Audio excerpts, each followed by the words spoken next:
Hello students, I am Faida Siddiqui. Welcome to gold audio education.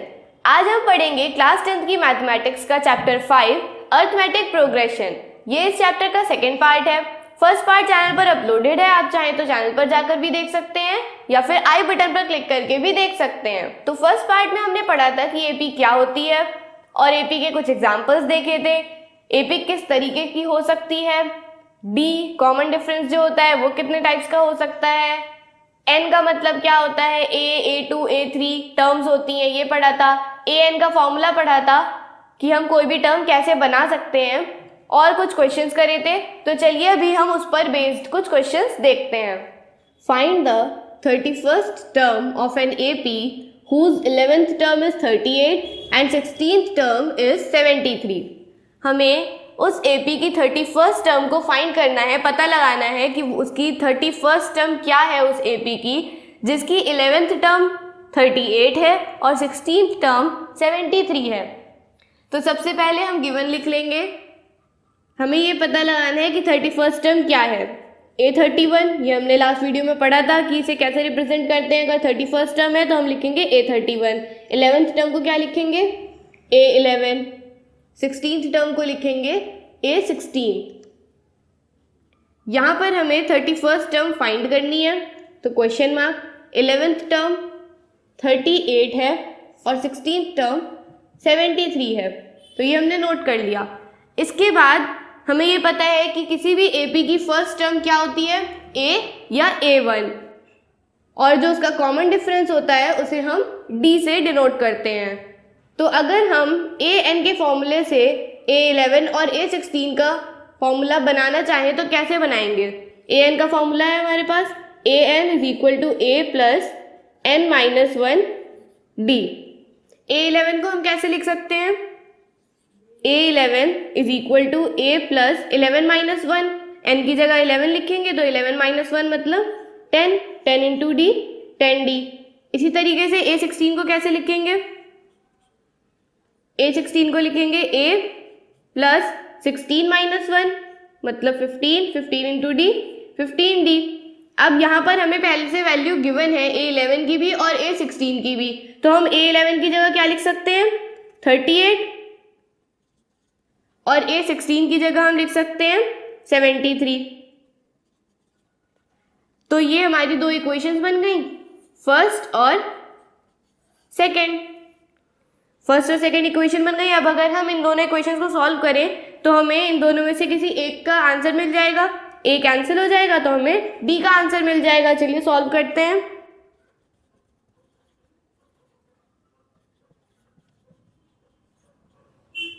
Solving equation first and second. Second equation में से हम first equation को minus कर देंगे।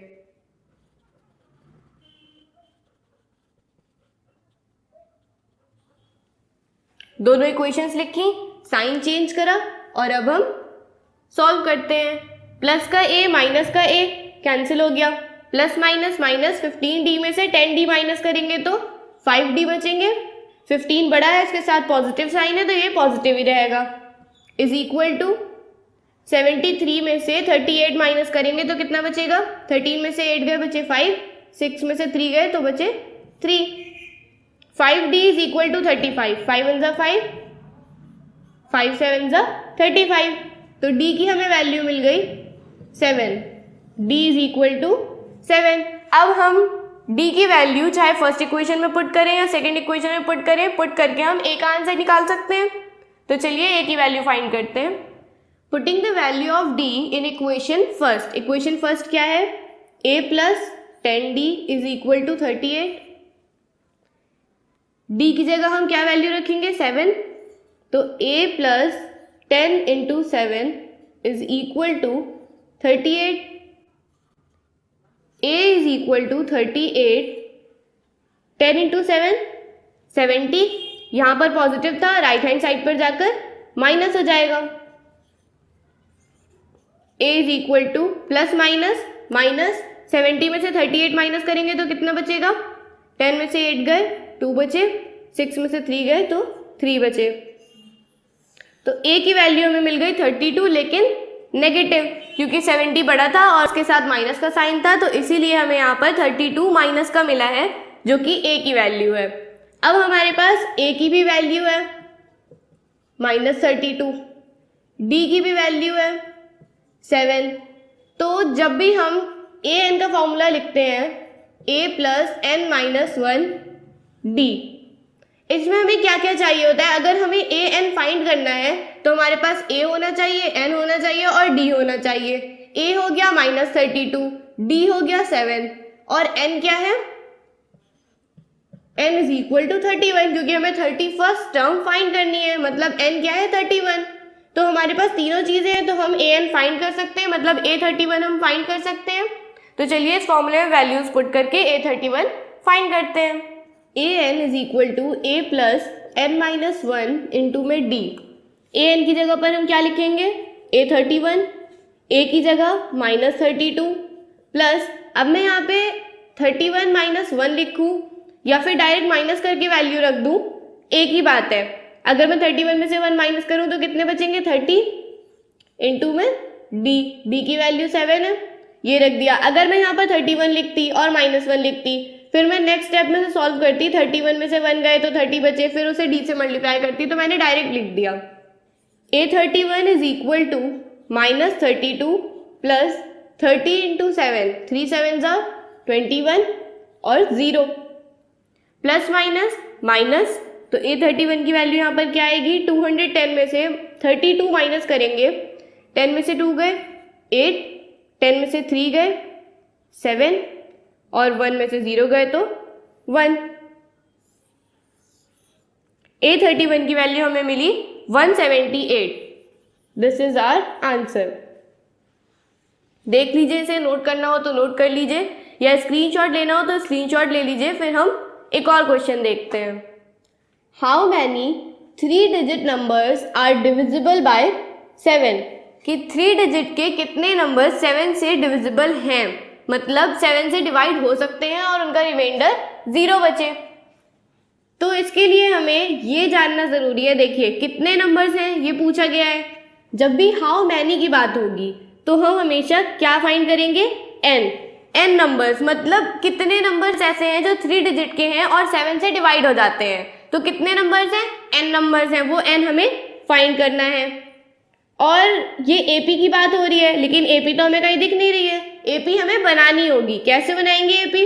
उसके लिए हमें 3 डिजिट का स्मॉलेस्ट 3 डिजिट नंबर पता होना चाहिए, लार्जेस्ट 3 डिजिट नंबर पता होना चाहिए। स्मॉलेस्ट 3 डिजिट नंबर मतलब 100 और लार्जेस्ट 3 डिजिट नंबर मतलब 999। अब जो AP होगी उसका कॉमन डिफरेंस क्या होगा? D क्या होगा? 7। कैसे पता हमें? देखिए जो भी नंबर होगा 3 डिजिट का जो 7 से डिवाइड हो रहा होगा, पहले तो वो आएगा। हमने मान लिया A1 कि ये 7 से डिवाइड हो रहा है। इसके बाद जो नंबर आएगा वो भी 7 से डिवाइड होना चाहिए। जैसे कि अगर हम लिखें 7, 14, 21, 28 एंड सो ऑन, तो ये भी एक AP बन गई। पहला नंबर जो है वो 7 से डिवाइड हो रहा है, हाँ हो रहा है। दूसरा नंबर वो भी डिवाइड हो रहा है, तो इन दोनों के बीच का गैप कितना हुआ? 14 - 7 7। ऐसे ही इन दोनों के बीच का गैप 7। तो इसी तरीके से इन सब का गैप 7 7 होगा। वैसे ही जब हम यहाँ पर निकालेंगे, अभी हम ये नहीं लेंगे क्योंकि ये 1 डिजिट 2 डिजिट नंबर्स हैं, हमें 3 डिजिट के नंबर्स देखने हैं। तो ये मैंने एग्जांपल समझाने के लिए दिया था, जिससे हमें समझ में आ जाएगा कि इन दोनों के बीच का गैप 7 है, तो इसका मतलब कॉमन डिफरेंस 7 होगा। इसके बाद हमें चाहिए होगा A। अभी ये इसमें से हम नहीं देखेंगे, यहाँ से निकालेंगे कि स्मॉलेस्ट 3 डिजिट नंबर जो कि डिविजिबल हो 7 से, जो 7 से डिवाइड हो जाए और रिमाइंडर 0 आ जाए। तो देखते हैं क्या 100 है। 100 को हम 7 से डिवाइड करेंगे, 7 1 जार 7, माइनस करेंगे तो 3 बचेगा, 0 नीचे आ गया। अब 7 4 जार 28, माइनस करेंगे तो 2 बचेगा। देखिए अगर हम 7 से डिवाइड कर रहे हैं तो 14th पे पूरा डिवाइड नहीं हो रहा है, कुछ रिमाइंडर बच रहा है कि इसके बाद डेसिमल में नंबर आ जाएगा। तो हमें डेसिमल वाली वैल्यू नहीं लेनी है, हमें पूरा एक कंप्लीट नंबर चाहिए। तो इसके लिए 2 तरीके हैं, या तो हम इस नंबर को माइनस कर दें, जो 2 आया है, अगर हम 2 इसमें से माइनस कर दें तो 100 माइनस 2 98, तो 98 7 से डिवाइड हो जाएगा। या फिर हम इसमें कुछ ऐसा नंबर ऐड कर दें कि ये एक और बार डिवाइड हो जाए, जैसे 14 आए तो 15 हो जाए। वो कैसे होगा देखिए, 2 बच रहा है तो हमने पता लगा लिया कि 98 7 से डिवाइड हो रहा है। 98 के बाद अब क्या डिवाइड होगा 7 से, 98 पे हम 7 ऐड कर देंगे तो कितना आएगा 105।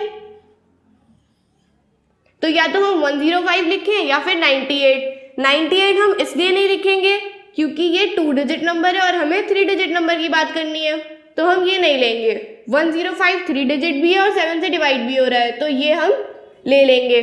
तो हमारी एपी यहाँ पर क्या बनेगी 105 में 7 ऐड कर देंगे 112 119 एंड सो ऑन। अब इसकी लास्ट टर्म क्या होगी, ऐसा 3 डिजिट नंबर जो लार्जेस्ट 3 डिजिट नंबर हो जो कि 7 से डिवाइड हो रहा हो और रिमाइंडर 0 बचे, वो होगी इसकी लास्ट टर्म यानी an। तो अब हम यहाँ से निकालते हैं लास्ट टर्म, कैसे फाइंड करेंगे देखते हैं। 999 डिवाइड हो रहा है या नहीं, 7 1 7 डिवाइड करेंगे तो 2 बचेगा, 9 29 हो गया, 7 4 28 1 बचा, फिर हमने यहाँ पर 9 लिखा, 7 2 14 माइनस करेंगे तो 5 बचेगा। सेम प्रोसेस, जब 999 डिवाइड नहीं हो रहा है तो या तो इससे कोई छोटी टर्म डिवाइड होगी या इससे बड़ी टर्म, तो इससे छोटी टर्म क्या होगी और इससे बड़ी टर्म क्या होगी कैसे फाइंड करेंगे, जैसे हमने यहाँ पर करा था। 999 में से 5 माइनस कर देंगे तो कितना बचेगा 994, और जब हम इसमें यानी कि 994 में 7 ऐड कर देंगे तो हमें क्या वैल्यू मिलेगी, 4 में 7 ऐड करेंगे तो कितना होगा 11, तो 1001। अब हम ये नंबर नहीं ले सकते क्योंकि ये 3 डिजिट का नहीं है, जैसे यहाँ पर 3 डिजिट का नहीं होकर 2 डिजिट का हो गया था, वैसे यहाँ पर 4 डिजिट का हो रहा है, इसलिए हम ये वैल्यू नहीं लेंगे, ये लेंगे। तो 3 डिजिट का लार्जेस्ट नंबर जो 7 से डिविजिबल है वो है 994। तो यहाँ पर हमें AP मिल गई, A1 A2 A3 AN, हमें D पता है, A क्या है 1 0 एंड 5। हम यहाँ पर AN का फॉर्मूला यूज कर सकते हैं, AN is equal to A plus N minus 1 D, ये फॉर्मूला है हमारे पास। AN हमें पता है कितना है 994 इज इक्वल टू A है 105 प्लस N माइनस 1। अब हमें N नहीं पता है तो हम यहाँ पर N ही लिखेंगे, माइनस 1 D है 7। चलिए इसे सॉल्व करते हैं। 994 is equal to 105 plus N minus 1 into 7। तो सबसे पहले तो जो ये ऐड हो रही है वैल्यू इस पूरी टर्म में 2 टर्म्स हैं, तो इस टर्म को हम यहाँ माइनस में ले आएंगे। 994 minus 105 is equal to N minus 1 into में 7। 994 में से 105 माइनस करेंगे तो कितना बचेगा 889 is equal to N minus 1 into में 7। अब ये 7 जो यहाँ पर है इधर डिवाइड में आएगा या फिर हम इसे डायरेक्ट भी कैंसिल कर सकते हैं। 7 1 7 7 1 7 1 बचा 18 हो गया, 7 2 14 4 बचा और 49 हो गया, 7 7 49। 127 n के साथ 1 माइनस में था, यहाँ पर आकर प्लस हो गया, plus 1 is equal to n।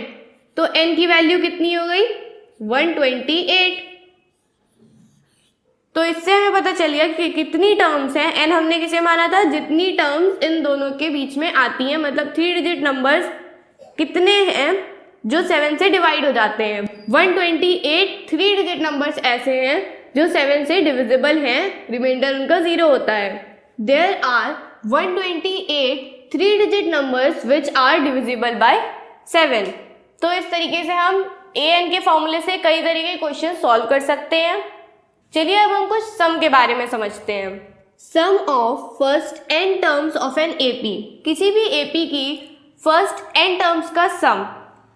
तो इसके लिए हमारे पास एक फॉर्मूला है, SN जैसे ए एन होता है वैसे ही S n, sum of n number of terms, AP की फर्स्ट एन टर्म्स का सम, एन अपॉन टू मतलब जितनी भी टर्म्स हैं divided by 2 multiplied by 2a plus n minus 1 into D.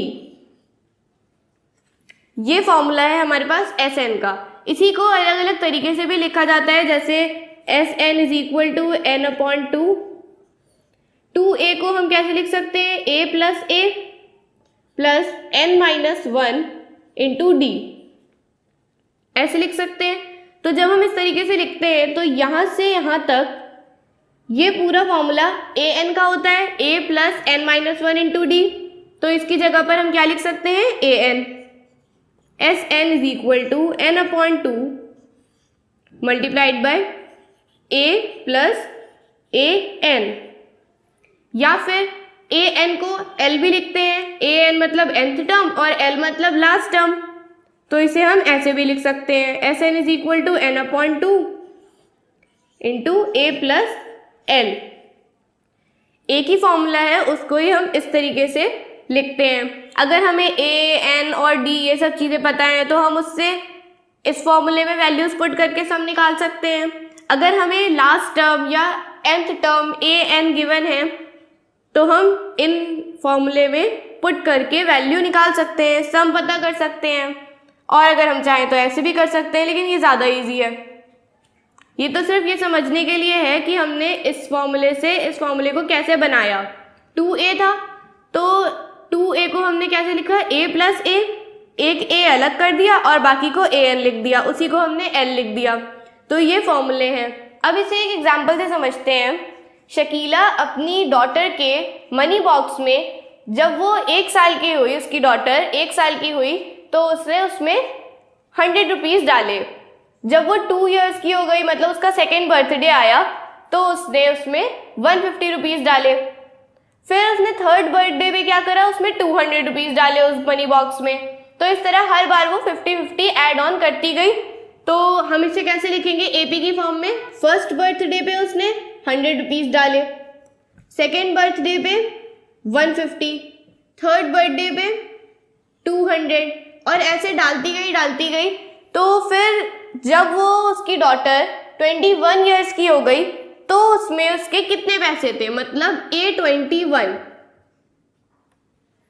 जब वो 21 इयर्स की हो गई तो उस मनी बॉक्स में कितने रुपीस होंगे। देखिए, अगर हमसे ये पूछा जाता कि जब वो 21 इयर्स की हुई, मतलब जब उसका 21st बर्थडे आया, तो उसके बॉक्स में उसने कितने पैसे डाले, कितने रुपए डाले, तो हम A21 फाइंड करते। लेकिन जब हमसे ये पूछा गया है कि जब वो 21 इयर्स की हुई तो उसके बॉक्स में टोटल कितने पैसे थे, तो हम उसे कैसे फाइंड करेंगे, इन सब का टोटल करके। सबका टोटल कैसे करेंगे, 100 प्लस 150 प्लस 200 प्लस 250। तो ऐसे क्या हम 21 टाइम्स लिखेंगे इसे, नहीं, उसके लिए हम इस फॉर्मूले का यूज करेंगे, एस एन के फॉर्मूले का, जिससे हम इस एपी का सम निकाल सकते हैं।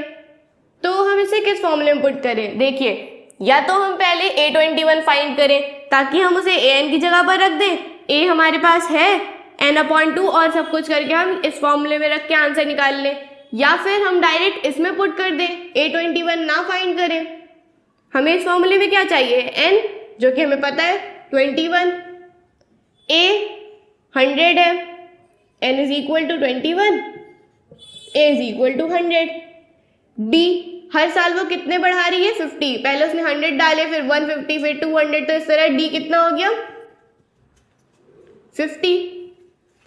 तो अगर हम ये वैल्यूज यहाँ पुट करें तो हमें आंसर मिल जाएगा। चलिए वैल्यू पुट करते हैं और आंसर निकालते हैं। S N is equal to, N की जगह हम क्या रखेंगे, 21 डिवाइडेड बाय 2, 2 इंटू 100, ए की जगह 100 प्लस n माइनस 1, 21 में से 1 माइनस करेंगे तो कितना बचेगा, 20 into D, D is 50। S N is equal to 21, 2 से डिवाइड नहीं हो सकता है, अगर डिवाइड होता तो हम इसे डायरेक्ट डिवाइड करके लिख देते, लेकिन डिवाइड नहीं हो रहा है तो हम इसे ऐसे ही लिखेंगे, 2 इंटू 100, 200 प्लस 2 5 ज़ा 10, 0 0 यहाँ पर आ गया 1000 plus 200, 1200 Sn is equal to 21 divided by 2 into 1200, 2 1 ज़ार 2, 2 6 ज़ार 12, 0 0। 21 को 6 से मल्टीप्लाई करेंगे तो हमें क्या आंसर मिलेगा 126 एंड 00। तो सम हमने फाइंड कर लिया। जब शकीला की डॉटर 21 ईयर्स की होगी तो उसके मनी बॉक्स में कितने रुपीस होंगे 12600, 12,600। देख लीजिए, इसे नोट करना हो तो नोट कर लीजिए या स्क्रीनशॉट लेना हो तो स्क्रीनशॉट ले लीजिए। फिर हम एक और क्वेश्चन देखते हैं। Find the sum of the odd numbers between 0 and 50। 0 से 50 के बीच में जितने भी ऑड नंबर्स हैं उन सब का सम हमें फाइंड करना है। तो 0 को और 50 को काउंट नहीं करेंगे। जब बिटवीन बोला गया है 0 और 50 के बीच में, मतलब 1 से 49 तक, 0 और 50 के बीच में मतलब 1 से 49 तक। ऑड नंबर्स क्या होते हैं जो 2 से डिविजिबल ना हो, 2 से डिवाइड ना हो। तो 1 देखते हैं, 1 2 से डिवाइड नहीं होता है तो 1, 1 के बाद 2 डिवाइड होता है 3, 4 होता है 5, 6 भी होता है 7। तो इस तरह हम ऑड नंबर्स लिखते चले जाएंगे। कहाँ तक 49 तक। 50 हमें लेना नहीं है, 49 देखते हैं। 49 डिवाइड होता है 2 से, नहीं, तो 49 भी यहाँ पर आ जाएगा। तो ये हमारी क्या बन गई एपी। अब तो ये बहुत ईजी हो गया, हमें एपी मिल गई है और हमें सम फाइंड करना है। ए हमारे पास क्या है 1, बी क्या है 2। देखिए 3 माइनस 1, A2 माइनस A1 होता है ना, तो A2 minus A1, 3 minus 1 2। N हमारे पास क्या है हमें नहीं पता है, तो वो हम अभी फाइंड करेंगे। उसके बाद एस एन हमें फाइंड करना है। देखिए एस एन के हमने क्या फॉर्मूले पढ़े हैं। एक तो फॉर्मूला ये है S N is equal to N divided by 2 multiplied by 2a plus n minus 1 D. या फिर एक और फॉर्मूला हमारे पास क्या है S N is equal to n divided by 2 a plus a n। देखिए अगर हम इस फॉर्मूले की बात करें और इस फॉर्मूले की बात करें, इसमें हमें हर एक चीज़ चाहिए, a n और d सब चीज़ें चाहिए। और यहाँ पर हमें क्या चाहिए n a और a n। a भी हमें पता है, a n भी हमें पता है, a n is equal to 49। ठीक है, लेकिन दोनों फॉर्मूले में एक चीज़ कॉमन है n। हमें n पता होना चाहिए। अगर हमें n नहीं पता होगा तो ना हम इस वैल्यू से ना हम इस वैल्यू से फाइंड कर पाएंगे सब। तो सबसे पहले हम n फाइंड करेंगे, कैसे a n के फॉर्मूले से। a n is equal to a plus n minus 1 d. a n हमारे पास हमें पता है 49 है, a है 1 प्लस n माइनस 1 इंटू में d क्या है 2। सबसे पहले ये टर्म यहाँ जाकर माइनस हो जाएगी, 49 में से 1 माइनस करेंगे तो 48। 2 इसके साथ मल्टीप्लाई में था तो डिवाइड में आ जाएगा, is equal to n minus 1। 2 1 ज़ा 2 2 ज़ा 2 4 ज़ा। n is equal to 24, minus में था 1, इधर जाकर प्लस हो जाएगा, मतलब n is equal to 25। n is equal to 25। अब हमें n पता चल गया। अब हम Sn के फॉर्मूले में सारी वैल्यूज पुट करके सम फाइंड कर सकते हैं। चलिए देखते हैं। Sn is equal to n divided by 2 multiplied by a plus a n। अब हम ये फॉर्मूला यूज़ करेंगे क्योंकि हम a n की कैलकुलेशन अभी कर चुके हैं और उसमें से हमने n फाइंड करा था। अगर हम दोनों फॉर्मूले कंपेयर करें तो यहाँ पर हमें n चाहिए, वहाँ पर भी हमें n चाहिए था, n हमने निकाल लिया है। तो ये ज़्यादा ईजी है कि अगर हम यहाँ पर सिर्फ a और a n की वैल्यू पुट कर देना कि 2a plus n minus 1 into D, फिर से वही सब सॉल्व होगा और a n ही होगा वो। इसलिए उस फॉर्मूले को शॉर्ट करा गया है और एक ये नया फॉर्मूला बना है। चलिए वैल्यूज पुट करते हैं।